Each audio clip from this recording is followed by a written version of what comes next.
Siguiendo con la lista de oradores, tiene la palabra la senadora Lasso. Gracias, presidenta. El Uruguay está pasando el peor déficit hídrico desde que se empezó a tomar registro, o sea, hace 74 años. No hay antecedentes en Uruguay de situación similar. No voy a hablar para atrás ni de lo que no se hizo. No son mis palabras, evidentemente, son las palabras con las que comenzaba ayer el secretario de Presidencia su conferencia de prensa. Una conferencia de prensa que evidentemente seguramente tuvo más posibilidad de abarcar a un público amplio que lo que tenga hoy esta sesión. Más allá de eso, nos parece importante, por todos los términos que se han manejado acá en esta interpelación, también en ese sentido, y yendo de lo general a lo particular, plantear algunos conceptos. Aquí se habló de la Cuenca del Plata. Me parece que es importante decir que la Cuenca del Plata recibe todos los contaminantes de 5 países: Argentina, Bolivia, Brasil, Paraguay y Uruguay. Decir que además es un curso navegable por embarcaciones de porte y la calidad del agua del río La Plata obviamente está supeditada a las condiciones de los ríos Uruguay y Paraná. Por otro lado, desde el punto de vista de gestión de recursos hídricos, es impensable que Uruguay pueda incidir porque la cuenca trasciende sus fronteras y es una de las cuencas más grandes del mundo. Por otro lado, respecto a la calidad de agua, no podemos asegurar que todos los contaminantes presentes estén contenidos dentro de los límites de admisibilidad de la actual norma que refiere a los estándares de calidad de agua potable. Estamos refiriéndonos a algo que se hizo referencia hoy en sala, que es UNIT 833/2008, Instituto Uruguayo de Normas Técnicas. Agua potable, requisitos. Podrían existir elementos químicos no contenidos en ese estándar. La cuenca del río La Plata no es una buena alternativa de fuente de agua bruta para potabilizar, por todos los problemas de calidad que tiene y de la que no podemos hacer mucho para mejorar porque es una cuenca transfronteriza. ¿Por qué hablamos reiteradamente, de un lado y otro, de Casupá, de la represa Casupá? Porque se proyectaba con Casupá aumentar la capacidad de producción de aguas corrientes en 830.000 metros cúbicos día. Cabe destacar, además, para quienes permanentemente, me cuento dentro de los legisladores que lo hacemos, aludimos al interior de nuestro país, el respeto también a un decreto, el decreto 15/22 de la Junta Departamental de Florida, que declaró de interés departamental el proyecto Presa Casupá y que la decisión de frenar el inicio de obras y no expropiar terrenos en plazo existió y es una decisión política.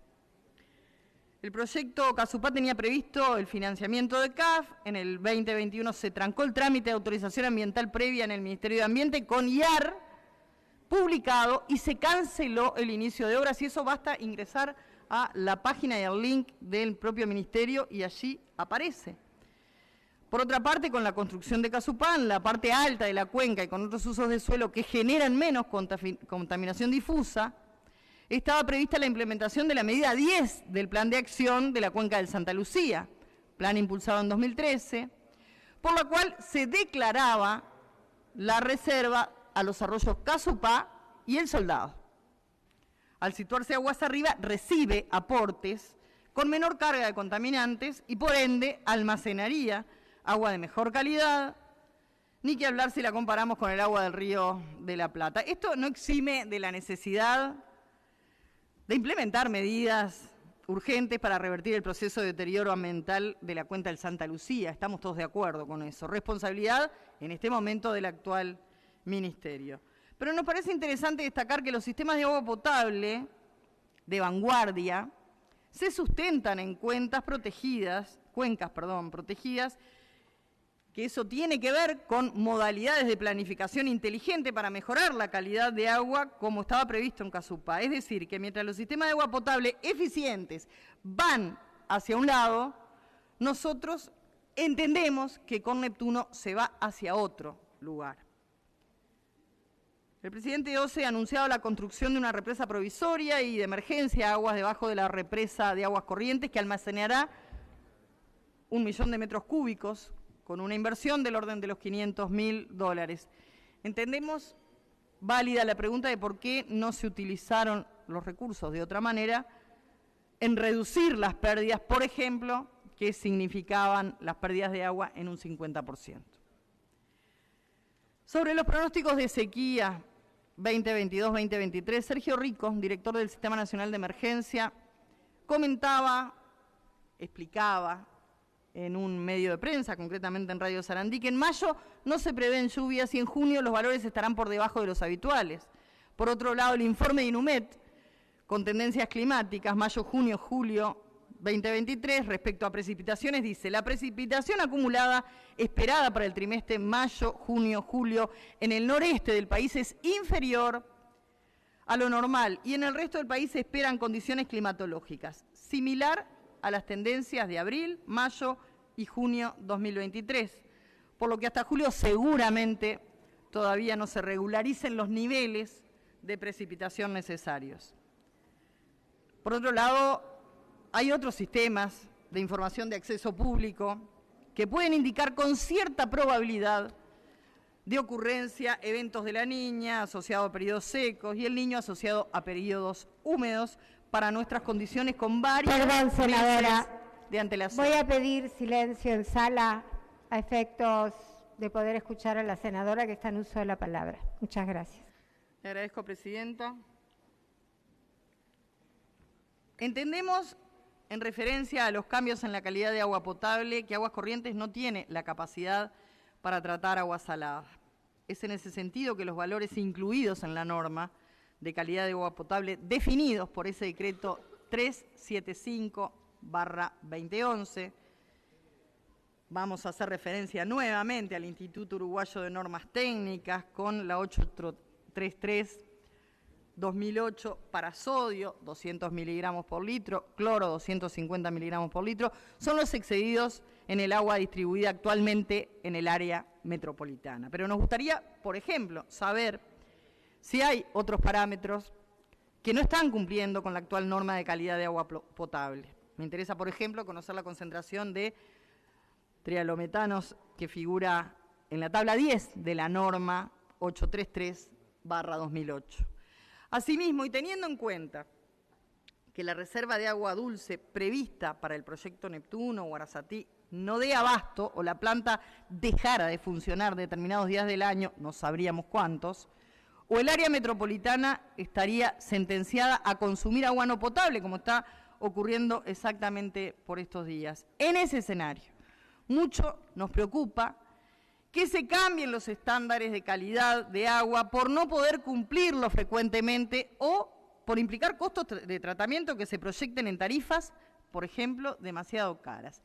Es una preocupación que seguramente tenemos todos los que integramos este cuerpo, pero fundamentalmente lo tienen los que están afuera, la gente.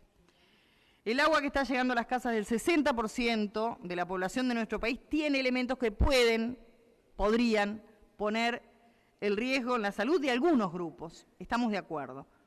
Lo ha explicado muy bien la señora ministra: hipertensos, personas con problemas renales, problemas cardíacos, bebés. La pregunta es si ayer se dieron una serie de medidas, pero que en definitiva esas medidas cuentan de aquí en adelante. Hasta el momento ya estaba implementada esta medida y estas personas seguramente tenían el mismo problema que tienen al día de hoy y hacia adelante. La pregunta por eso es si se está evaluando para la población en general las consecuencias de consumo de agua con exceso de sodio por un periodo por lo menos prolongado. Y si está definido cuál sería el tiempo límite que el Ministerio de Salud Pública permitirá esta situación de distribución de agua no potable. Se habló también del artículo 47 de la Constitución, que no voy a repetir, pero que habla de un bien común. En ese sentido, dice: el bien común y la seguridad humana, incluyendo los servicios esenciales para la población, como lo es el acceso al agua potable convergen en un estándar de calidad amplio y exigente para garantizar la seguridad sanitaria. La norma de referencia 833/08.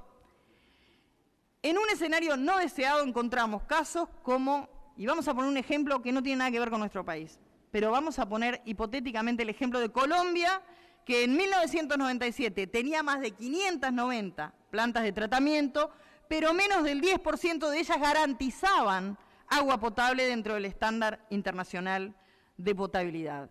Por eso entendemos que estamos en esta instancia de hoy. Porque, como decía el secretario de Presidencia en el comienzo de esa conferencia de prensa, estamos frente a la peor crisis hídrica vivida en mucho tiempo y nosotros entendemos que acá hay una responsabilidad de planificación, que hay una responsabilidad en lo que tiene que ver con la inversión, hay responsabilidad en lo que tiene que ver con los recursos humanos, entre otros aspectos. Más allá de que entendemos que Neptuno no sea la solución, yo, y sabe lo que lo aprecio, no está en sala, pero sabe que lo aprecio al exministro, tenemos un muy buen relacionamiento. Pero él mismo defendió a este proyecto, Neptuno, para no depender de una única fuente de agua potable. Se mencionó una y otra vez que ante una situación de atentado en Aguas Corrientes, y basta ver la versión taquigráfica del día 10 de mayo de 2022, de aquí, de Cámara de Senadores, más de la mitad de la población quedaría sin servicio. Lo cierto es que, más allá, reitero, de que nosotros entendemos que Neptuno no es la solución porque produce solo 1/3 de Aguas Corrientes, además de ser un negocio que a nosotros nos parece que no es bueno, no fue necesario un ataque terrorista para llegar a la inseguridad hídrica. Estamos, en ese sentido, padeciendo una situación de extrema seriedad.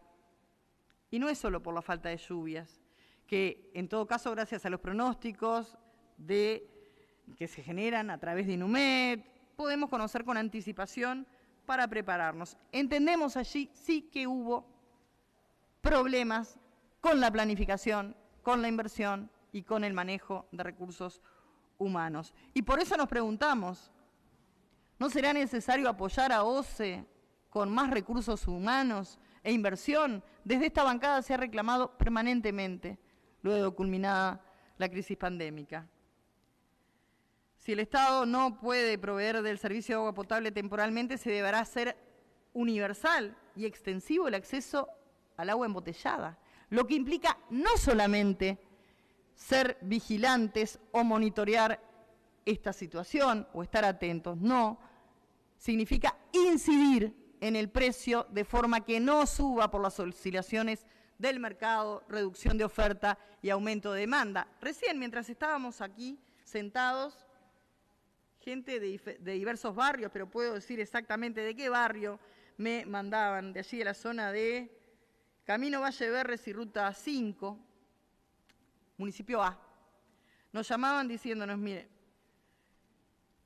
un pequeño comerciante, esos que van quedando pocos, fue a una superficie un poco más grande, a ver si podía adquirir para vender en su establecimiento, y nos decía, un bidón de 6 litros de X marca, la suba fue del 17%. La funda de X marca, por 6 de 2,5 litros, la suba fue del 10%. Y uno de los pocos comercios, reitero, de cercanía que van quedando, que le respondieron de esa superficie mayor que tenían stock solamente hasta el día de hoy. Esas son las cosas que están preocupando hoy a la gente. ¿Y por qué una y otra vez, y como integrante de la Comisión de Ambiente, hemos planteado esto? ¿Por qué la preocupación?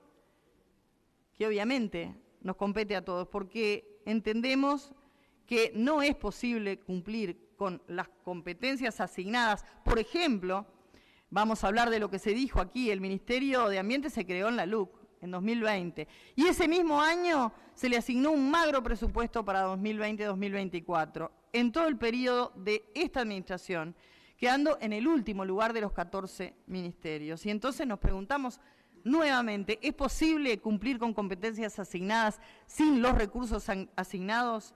Nosotros entendemos que no, pero entendemos además, como seguramente entendemos todos, que el ambiente es un bien común. Y muchas veces nos vemos enfrentados a partir de otras decisiones que hemos denunciado en la Comisión de Ambiente, que a veces se enfrenta el bien común versus el bien de corporaciones. Y eso nos preocupa también frente a esta situación. A nivel nacional entendemos que hubo un claro retroceso, señora Presidenta, en normativas que refieren a agroquímicos, a la caza, aumentando los riesgos en seguridad de personas y de ambiente. Fue prioritario responder a demandas que entendemos son corporativistas, que autorizan agroquímicos que estaban prohibidos. A los empresarios de la caza deportiva, por ejemplo, se les flexibilizan los controles en lugar de priorizar el ambiente, o sea, el bien común. Y nosotros nos preguntamos una vez más, ¿cuál es el rol del Estado, Presidenta? Es defender el bien común, es atender el bien común y no estar atados a demandas de particulares. Vamos a finalizar con algunas preguntas que nos surgen y que nos surgen más bien de quienes, reitero, están afuera. Por parte de los integrantes de la sociedad, ¿cómo se va a compatibilizar el apoyo que hagan las intendencias con el trabajo de los funcionarios de OCE, lo que tengan que hacer los funcionarios de OCE? ¿Puede el señor Ministro de Ambiente indicar si al menos de parámetros de salinidad, como ser concentración de sodio y cloro, se van a mantener los valores máximos permitidos de la actual norma de referencia en el agua que provenga del proyecto Neptuno? ¿Eso ya está estipulado en la licitación? Hablamos, ya para finalizar, del agua como recurso estratégico, como bien dijeron algunos legisladores que no pertenecen a mi partido. Y eso nos lleva a entender las múltiples interacciones entre la seguridad alimentaria, la seguridad hídrica, la seguridad energética. Es complejo, requiere conocimiento interdisciplinario. Para el año 2050 la agricultura tendrá que producir casi un 50% más de alimentos, fibras, biocombustibles para satisfacer la demanda mundial. Lo que se estima va a demandar un 35% más de extracción de agua. Es imposible pensar en seguridad alimentaria si no pensamos también en seguridad hídrica para la región. Hablamos de presente, de la preocupación real que al día de hoy, y con razón, expresa la población del área metropolitana, pero hablamos de futuro y de la necesaria mirada estratégica nacional, porque ningún ciudadano puede pensar que esto solo le afecta a los que viven en el área metropolitana. Hablamos del agua, hablamos del sistema alimentario. La planificación de los recursos hídricos conlleva la prevención, adelantarse a los problemas de cantidad, de calidad de agua, para no poner en riesgo a la población, porque además, medidas de emergencia, cuando se pudo prever, planificar, es en definitiva más costoso, tanto en términos económicos como en términos de salud.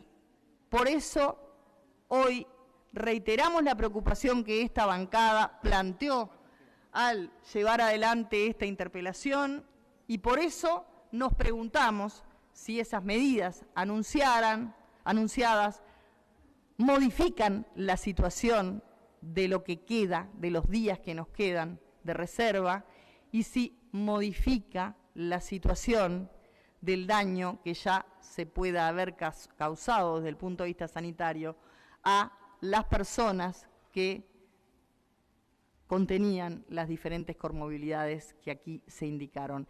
Esa es la preocupación que expresó durante toda la jornada esta bancada en el ámbito respetuoso y en el ámbito de la diversidad de las ideas, pero también de solicitar la responsabilidad a los gobernantes, en este caso del Poder Ejecutivo. Gracias, Presidenta.